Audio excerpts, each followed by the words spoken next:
I want to start today by taking you somewhere very specific. Picture the Tibetan Plateau. It's high up in the Himalayas, the air is incredibly thin, it's freezing cold, and you are standing inside this cave that has been considered holy ground for centuries. And right there, on the rough stone wall at about shoulder height, there is a perfect, deep impression of a human hand. And just to be clear for everyone listening, this isn't a carving. Right. It's not a painting. It's not a sculpture. It is literally an indentation pushed directly into solid granite. Yeah, which is, it's hard to even wrap your head around. This is the cave of Milarepa, an 11th century yogi. The story, which Greg Braden actually shares in the foreword of the source we're covering today, is that Milarepa just placed his open palm against the wall and the rock just gave way. It melted beneath his hand like it was soft clay. It is a hell of a hook to start a conversation with, I'll say that. It immediately challenges the basic physics we live by.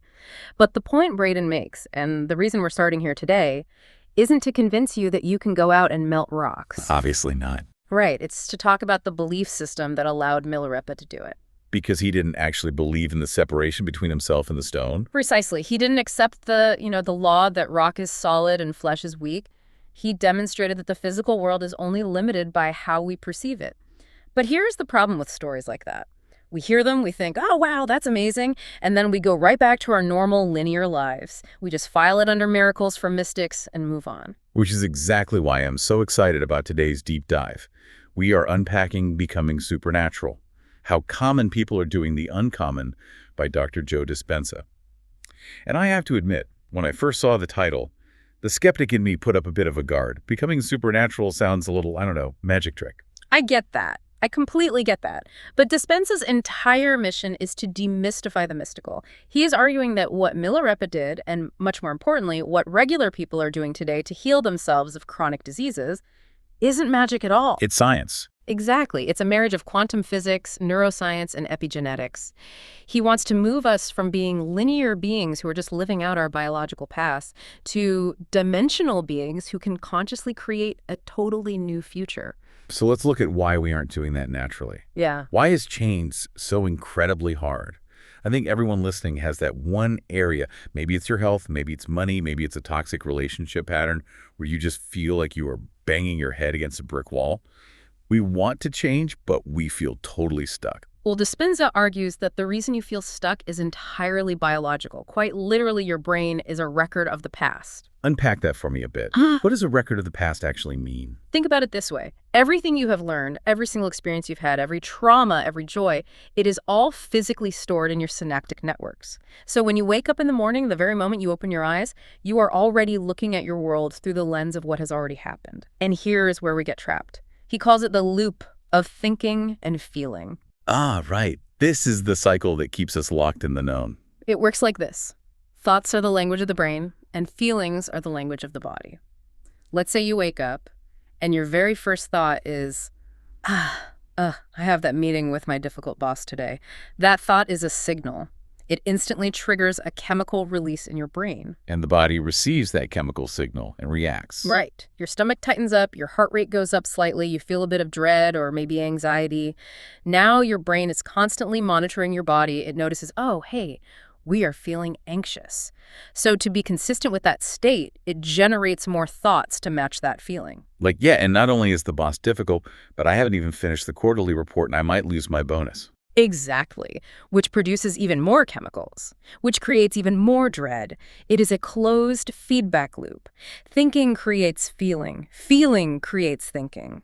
And over years and years, this literally conditions the body to memorize that specific emotional state.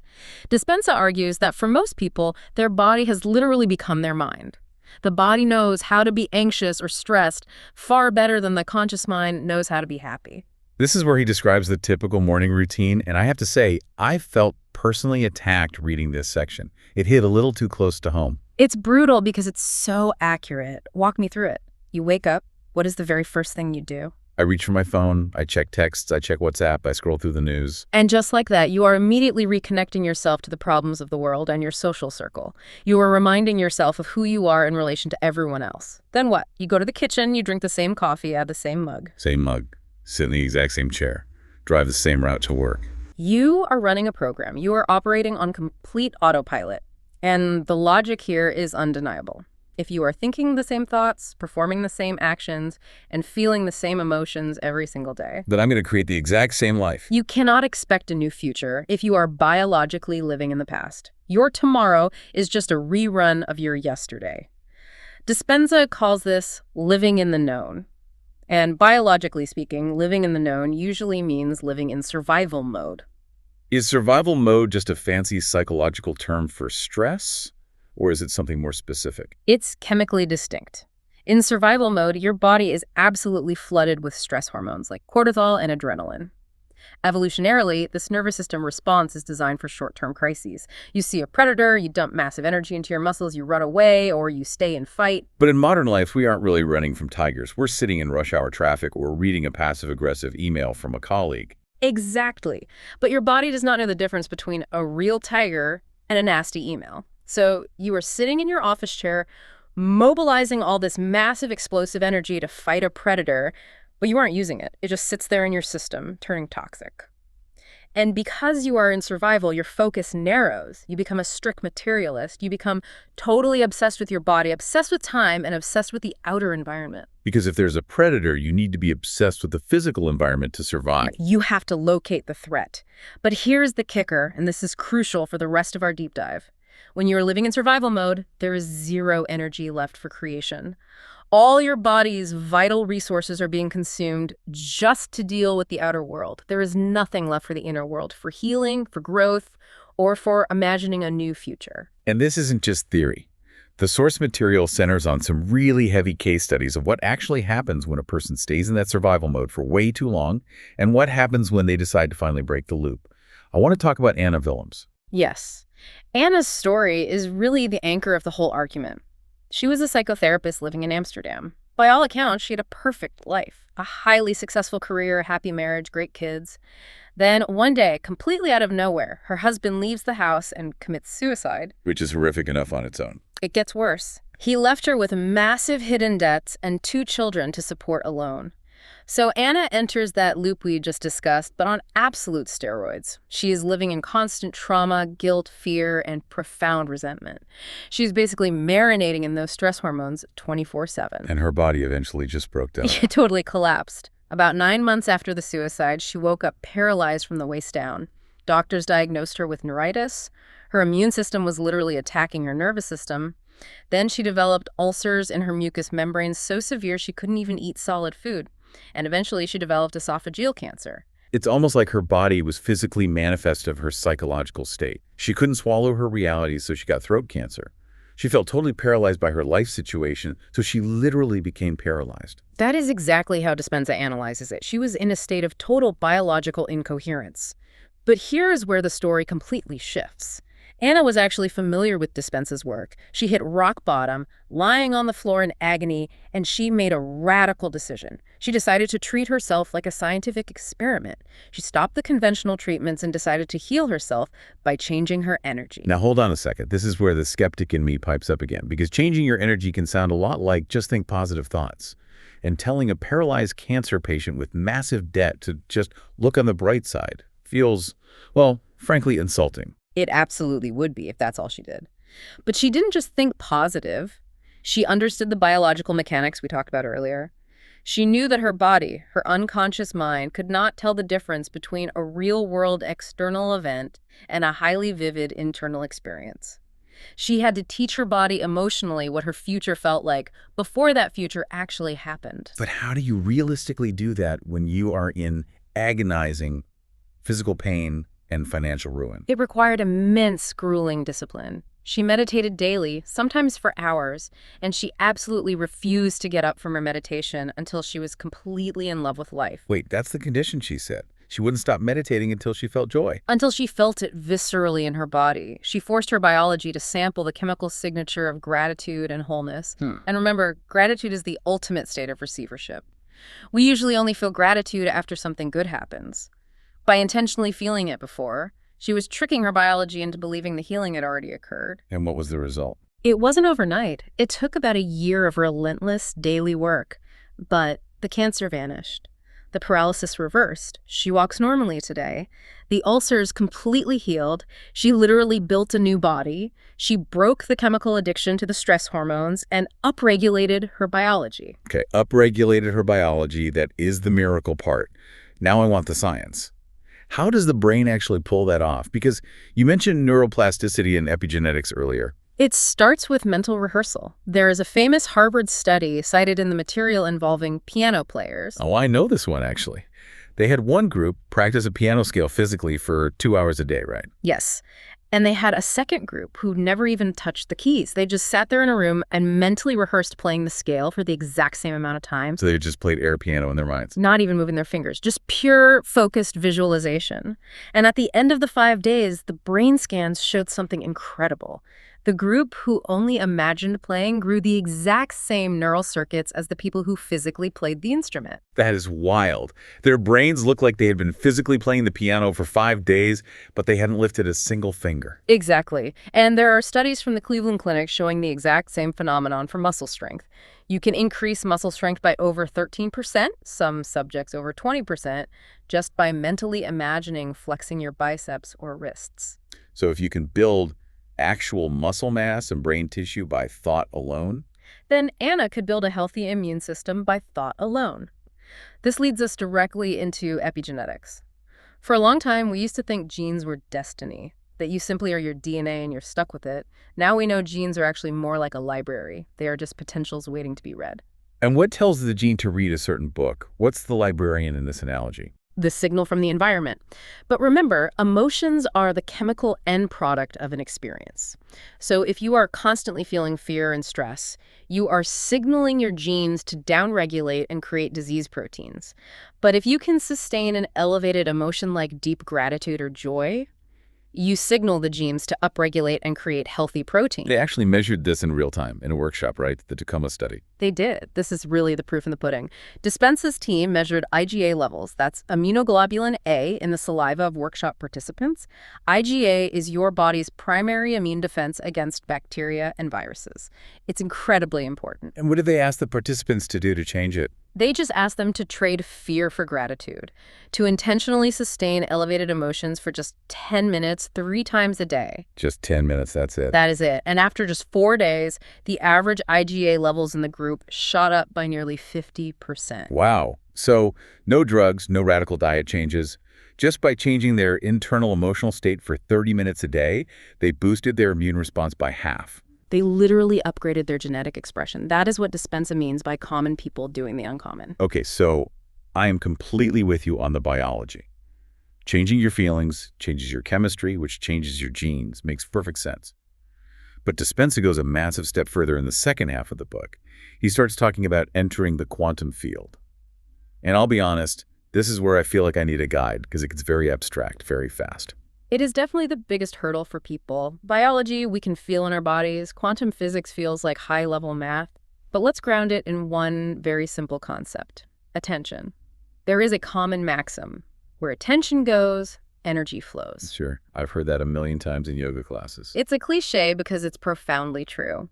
Look at your life like a battery. You have a limited, finite amount of energy each day. Now, you have a neurological network in your brain dedicated to your boss.